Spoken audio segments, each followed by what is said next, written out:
ازيكم عاملين ايه؟ يا رب تكونوا بخير. معاكم محمد ايهاب. يا ريت بس تنسوش تعملوا لايك واشتراك في القناه عشان يوصلكم كل جديد. وطبعا الناس اللي حابه تعكس قراءه خاصه تتفضل تبعت لي رساله على الخاص، هرد عليها طبعا بكل التفاصيل. زي ما انتم عارفين القراءات باسعار حلوه جدا واي حد يقدر ان شاء الله ان هو يعملها. هسيب لكم طبعا كل التفاصيل في صندوق الوصف ان شاء الله، وتواصلوا معايا وباذن الله تعرفوا كل التفاصيل باذن الله. النهارده في القراءه حسب العنوان اللي انت شفته باذن الله موجود بره، هنهكر عقل الكراش اللي انت تحطه في بالك النهارده. ومعنى كراش ده معنى حد انت منفصل عنه، مش شرط كراش مفيش اعتراف ما بينك وما بينهم الحب. اهم حاجه تكون انت والشخص دوت بقالكوا كتير ما بتتكلموش مع بعض او ما اتكلمتوش اصلا. النهارده باذن الله هنهكر عقل الشخص اللي انت تحطه في بالك، وان شاء الله هنشوف فيه ايه باذن الله. هنختار طبعا باول حرف من اسم الشخص اللي انت تحطه في بالك، وهتلاقي الحروف موجوده في صندوق الوصف. ان شاء الله هنعمل قراءه على مجموعتين، وباذن الله هنشوف بالكوتشينه وبالطرد. الطار دوت انا اللي عامله، وباذن الله الطاقه بتاعته قويه جدا جدا جدا، واكيد طبعا شفتوه في فيديوهات بتاعتي كتير. يلا كده تعالى يلا نشوف طاقتك انت الاول عشان تعرف القراءه مناسبه ليك ولا لا. وبعد كده تعالى يلا نشوف الشخص اللي انت هتحطه في بالك تهكير عقله اتجاهك عامل ازاي. يلا كده الاول حرف من اسم الشخص اللي انت حطيته في بالك دوت، زي ما انتم عارفين الحروف هتلاقوها موجوده في صندوق الوصف. اختار باول حرف من اسم الشخص دوت. اهم حاجه طبعا تسمع الطاقه اللي بتبقى في الاول ديت اللي انا هقولها دلوقتي. لو الطاقه دي ناسبتك فالقراءه ليك، لو ما ناسبتكش فاسمع المجموعه التانية باذن الله الطاقه بتاعتها تناسبك. طبعا لو انت مش حابب انك تشوف توزيعة الكروت قدم الفيديو واسمع القراءة على طول من الأول. طاقة الشخص اللي انت بتسمع له.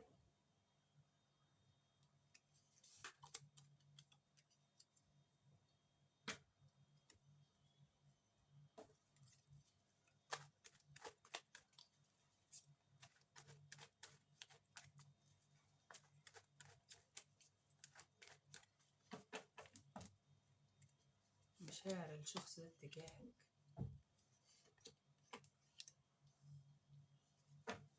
شايفك ازاي.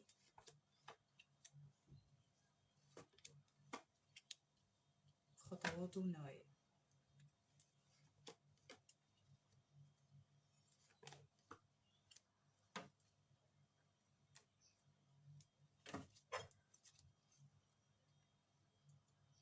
بالنسبة لطاقة الناس اللي بتسمعني أو طاقة أصحاب المجموعة الأولى أو الشخص أصحاب المجموعة الأولى اللي في الأول، شايف هنا قصادي إن بعض هنا الناس ممكن تكونوا متوترين أو ممكن تكونوا فقدتوا الثقة، أو أنتم أصلا ناس بتخاف من دخول العلاقات أو ناس مترددة الفترة ديت تجاه الشخص دوت.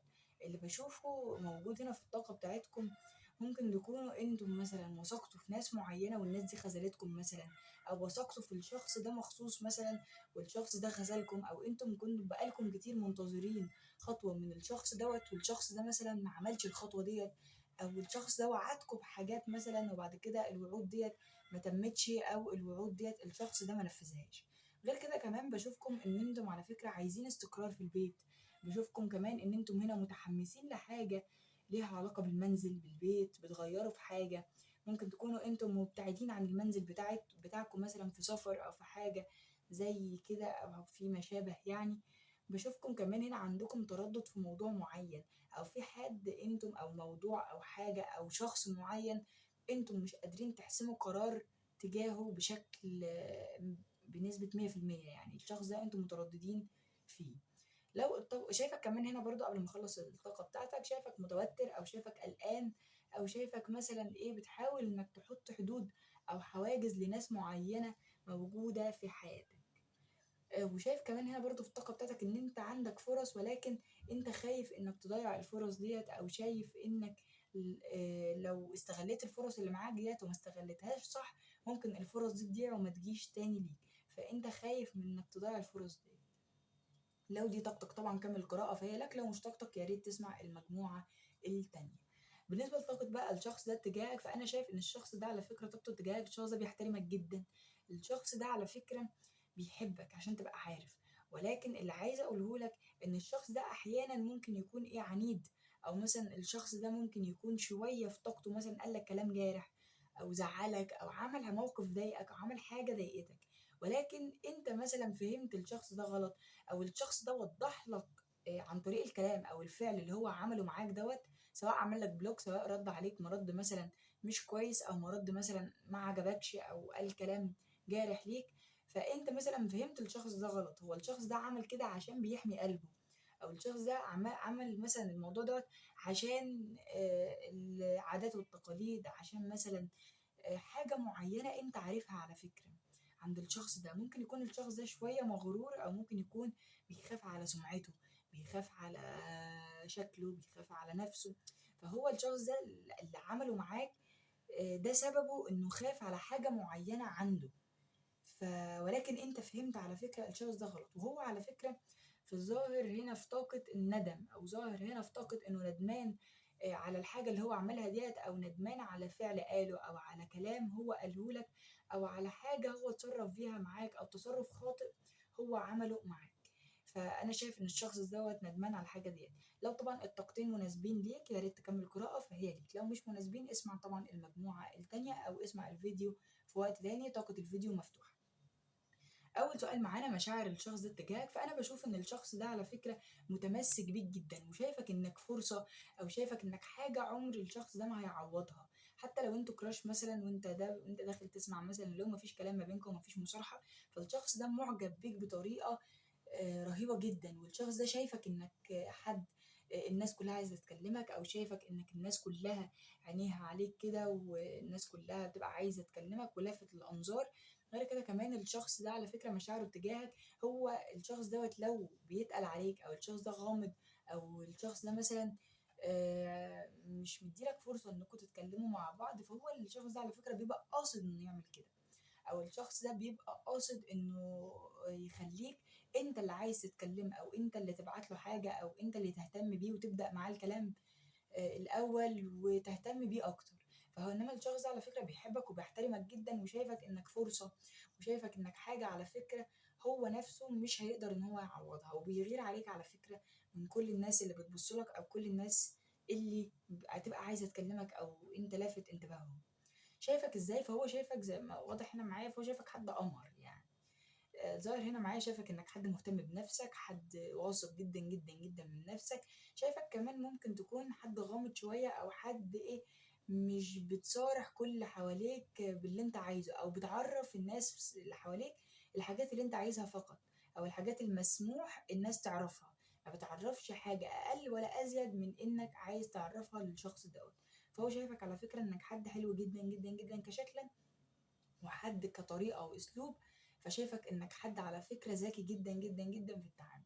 ممكن كمان بيشوفك إنك حد شوية بتخاف من العلاقات، أو حد شوية بتخاف من كلام الناس، بتخاف مثلا من إن حد يقول عليك كلام مش كويس، أو كلام مش فيك، أو بيخاف مثلا، أو شايفك إن أنت حد شوية إيه، بتخاف على منظرك قدام الناس، وشكلك أو طريقتك قدام المحيط بتاعك، أو بتخاف مثلا الناس يفهموك غلط. فهو شايفك بالنظرة ديت، أو شايفك بالطريقة دي. شيء خطوات بقى الشخص ده اتجاهك، أو خطوات أو نوايا الشخص ده اتجاهك الفترة اللي جاية.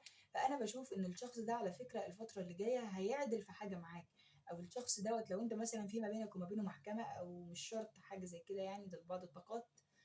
لو في ما بينك وما بين الشخص ده مثلا محكمة، فأنا شايف إن الشخص ده على فكرة هيديلك حقك. أو مثلا كان الشخص ده مثلا مضيع حقك الفترة اللي فاتت، أو ما كانش مهتم بيك، أو ما كانش عامل حاجات راضياك، أو عامل حاجة مثلا كانت تفرحك من فترة مثلا.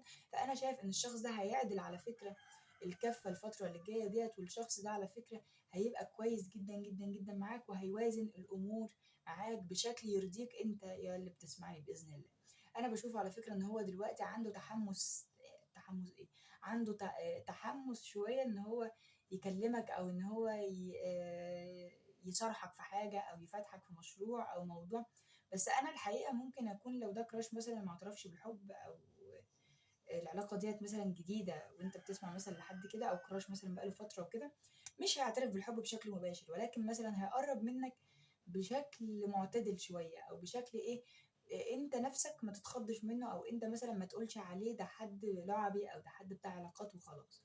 ولكن هيقرب منك على فكره بشكل انت تحبه، وشكل انت تقبل بيه. فدي كانت التهكير اللي كان معانا بإذن الله. أتمنى لكم طبعا التوفيق والخير يا أصحاب المجموعة الأولى. هقول لكم طبعا الأبراج والطاقات اللي ظهرت معايا هنا عفوا. معايا طاقات هوائية، معايا طاقات نارية بقوة، معايا القوس، معايا القوس متكرر كتير، معايا طاقات نارية الحمل والأسد والقوس متكررين معايا طاقات مائية، معايا الحمل تاني، معايا طاقات ترابية برضو الثور الجدي والعذراء، ومعايا هنا العقرب، ومعايا الميزان، وطاقات هوائية برضو ميزان جوزاء ودلو. بشكركم جدا أصحاب المجموعة الأولى، أشوفكم إن شاء الله على خير. ننتقل يلا للمجموعة التانية.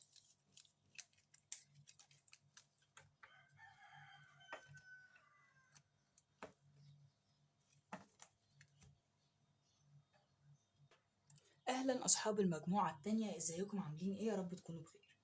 هنكمل يلا بقى هنا المجموعة التانية بإذن الله بأول حرف من اسم الشخص دوت.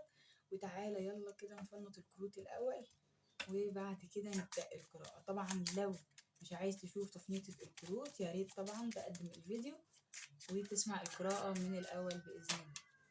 أهم حاجة طبعا زي ما انتم عارفين كروت الطاقة بتاعتك انت أهم حاجة تكون مناسبة ليك، ولو طبعا مش مناسبة اسمع المجموعة الأولى.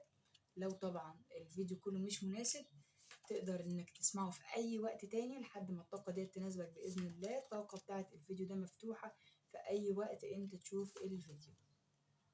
عادي نسمع الفيديو لشخصين او مفيش مشكلة انك تسمع الفيديو لشخصين، مفيش مشكلة خالص حتى لو هما في نفس المجموعة.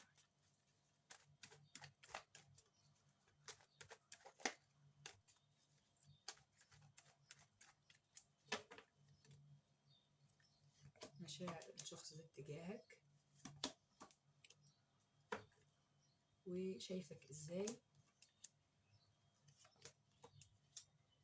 وخطواته اتجاهك الفترة اللي جاية.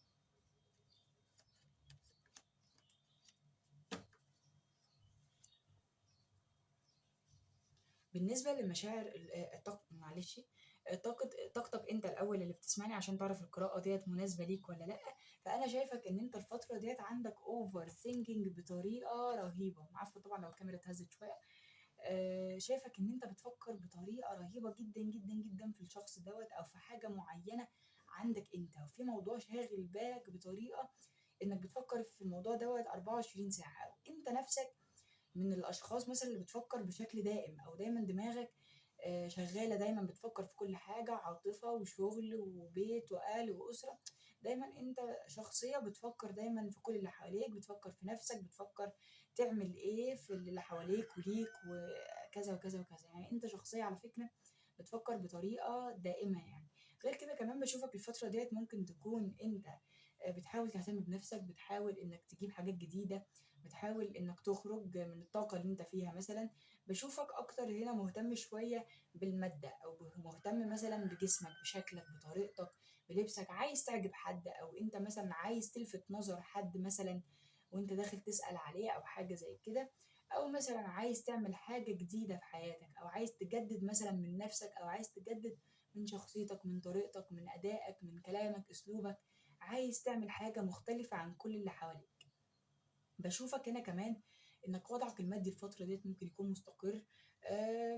ما بشوفوش ان هو في افضل حال شوية، ولكن ايه، انت راضي بالوضع اللي عندك او وضعك المادي انت راضي عنه بنسبة 100%. غير كده كمان بشوفك عايز بيت وعايز اسرة وعايز تستقر على فكرة، وعايز تجمع بيت كده وتجمع اسرة وتبقى في حياة سعيدة او حياة متكافئة ومناسبة ليك، والحياة اللي انت تبقى راضي عليها ان شاء الله.